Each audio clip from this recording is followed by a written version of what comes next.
not the way you expected the Paul George debut to go, but, Chauncey Billups, I saw so many long-term things to like. A little painful on an evening, but long-term success in the future. Absolutely. Paul George was absolutely amazing. I mean, I thought that I would see some rust out of him. Yeah. I really did. He don't need no practice. I did it. No. And he played a lot of minutes. He took on a lot of defensive assignments. The only one thing that I would say is he had 5 fouls with the game on the line. He had to give up a couple buckets here and there, but he showed everything. I mean, his offensive package was on display everywhere on the floor. I mean, he was absolutely amazing, and I'm just happy to see him back. You know, I most appreciated him from the free throw line. We're going to check out his debut this evening, but the guy can get to the line, and the guy can convert. Well, I appreciated everything. I mean, Right. the fact that he can get to the free throw line, he's one of the best in the league at doing that. But you look at all the different packages and situations that Coach Rivers put him in. Pin downs, isolation plays. He's in pick and rolls. He can actually find people. You look at him, all of these assists he's had. Defensively, he's disruptive. He can do things on the defensive end, but he showed the world that he's back. Test if we think he needs to take a seat, but he was out there until the bitter end. Well, basically that means we'll take him out when he gets tired. Yeah. You know, not because he's been hurt and because he's trying to get back. When he's tired, we'll get him out of there. And Paul George, I mean, he was phenomenal. I mean, he really surprised me tonight. So maybe just some communication, I guess, because we did kind of see a mixed match lineup out here tonight. Early on, some of the defensive missteps that we're not used to, per se. Well, what you're seeing is a lot of players out there that are not used to playing with one another. Yeah. You know, you had a botched starting lineup, which means a botched second unit because some of the guys that play on the second unit had to start. And you got a few guys out there that didn't play much at all this season. And Jerome Robinson, obviously Magruder played great. Right. Terrence Mann, these guys, but they came in and they played extremely hard. This is a tough back-to-back with the pace that this team plays, running up and down, a lot of transition baskets. You're coming in town, getting in bed at 2, 3 in the morning sometimes. This is tough back-to-back. And yes, both teams were a little short-handed. However, it's a basketball game. These are all NBA players. You play who you have available. Yeah, shorthanded, by the way. A guy by the name of Kawhi Leonard. That's like a couple guys down. Yes. And then the intensity of a Patrick Beverly, who took this one off as well because of some soreness in his calf. All right, Lou Williams doesn't seem to need any time off. What, he put up 40 minutes last night in Houston? Man, Lou I lost track tonight. Wow. He's a machine. I mean, he comes in, and we talked about it at the start of the game in our pregame show. They needed him to be aggressive tonight, and aggressive he was. He did exactly what he's used to doing. He gets to those spots. He's just instant offense every single time. He was actually good defensively in a lot of positions tonight. They tried to isolate him and put him in certain spots. He did a very good job of competing on that end as well, but Lou Will was Lou Will. He did what he had to do. Rodney Magruder, by the way, did what he's never done before. So we're going to talk about him in a little bit coming up. Also going to hear from Doc Rivers before we call it a night from the Big Easy. Clippers drop one to the Pelicans. Stay with us.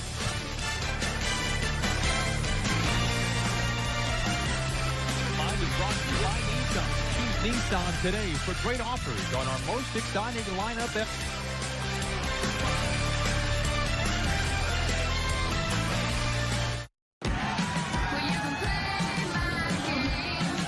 Surround yourself with protection.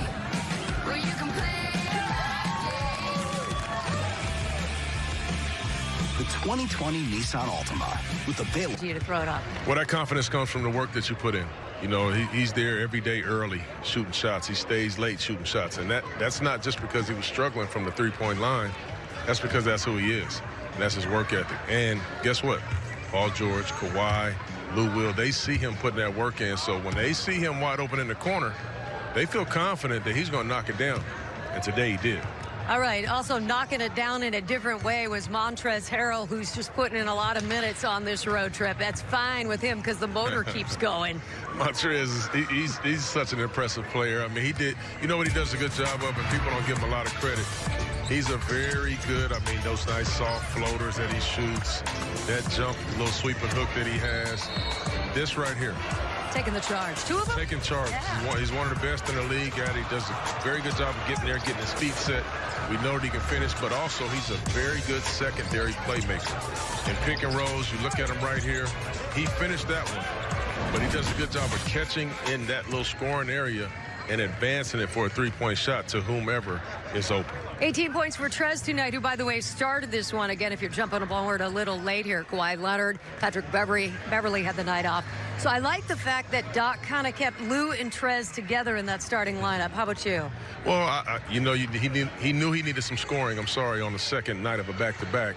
So why not have Sweet Lou in there and Montrez to take some pressure off of Paul George in his first game. You didn't want Paul George coming out here thinking, I need to carry the show, I need to carry the team. So you put starters in that starting lineup, scores in that starting lineup to let him know it's not all. You don't have to worry about that, Paul. Just play your game. So that was a nice adjustment. Which, by the way, the first quarter tonight, just around 60%, I believe, they shot from the floor. Yeah, they were really good. Woo! I'll take that as a little victory in it as well. Also victorious, he is back. Paul George, just a small taste. He left you wanting more. I know he did. Looking for a victory under his belt next. Clippers Live is brought to you by Nissan. Choose Nissan today for great offers on our most exciting.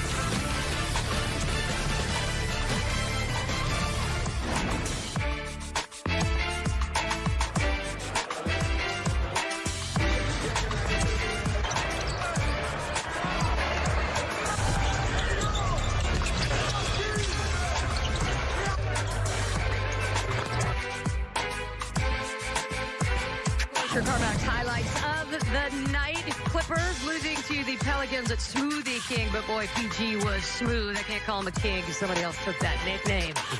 But he was solid. Let's hear from Doc Rivers, who's at the podium. Doc, let's start with the positive and Paul George making his debut. He was sensational, we played him about the minutes we liked. I thought the fouls killed us a little bit. They hurt our rotations. But he was really good. Did you imagine he would be that efficient? No idea. And I don't think he did either, but he was great. We ran some good stuff for him. What I like about him is, just from one day of coaching him, he's not only a catch-and-shoot guy, he's a dribble guy, he's also a post player. I mean, he did all three phases of the game offensively. You can clearly see defensively he was mixed up in some coverages tonight. And that's just going to take time. But overall, liked how we played on the back-to-back. We got crushed on the glass tonight, which is something that hasn't happened to us. But you give a team, 14 more points, 14 more shots, you're probably going to lose the game. We shot 55% and lost an NBA game. That probably shouldn't happen. Considering Paul's layoff, what do you think of his rhythm? I thought he was great. I mean, that's what I'm saying. I thought he was good all game. Like, he had no issues. You mentioned the Paul George package. How much of that were you able to implement tonight? A lot. I mean, it was seamless. One thing I'd say about him, which I was surprised by, we ran a lot of skeleton, but when you don't run live at all, you usually don't run it very well. He ran plays like he'd been running it for weeks or months, and I was shocked by that. We ran a very difficult play for him. He scored 6 points out of it. That is all timing. And when we saw he could do it, we kept running it. We were surprised, so you got to give him credit. He must have watched a heck of a lot of film and all that to be that prepared. Does that give you probably don't need encouragement for it, but when Kawhi now slots in next to him, it's a lot of question about how they're going to play together. Yeah. It sounds like Paul's picking things up. Yeah, he's fine. And, then Kawhi comes. We put a lot on Lou tonight. I thought Lou got tired in one stretch. We had to stretch him. So when you have all three of those guys offensively, you can take a Drew Holiday out of the game because whoever he's guarding, you can play with the other two, because he's an elite defender. And I thought you saw that at the end from him. He was an elite offensive player tonight as well. Where were you not able to execute at the end of the game? Well, I thought throughout the game they scored a lot of points. So I thought their pick-and-roll package hurt us. I thought we kept getting off the bodies. And that's something we don't do, but we were doing it a lot, and they kept doing it. Rodney had a career-high 5 threes. Yeah, that was awesome. We told him, he's a shooter. I mean, I think if you say it enough, you start becoming one. Very happy for him. He put so much work in the game, so when you see a guy like that, and it starts coming true for him. It's pleasing, obviously, to him, but it's really pleasing to all the coaches who work with him. Clippers jumping on a plane shortly, headed home for a nice 5-game homestand, Chauncey. Very nice. I mean, it doesn't get any easier other than being at home and waking up in your own bed. I mean, you got Trae Young,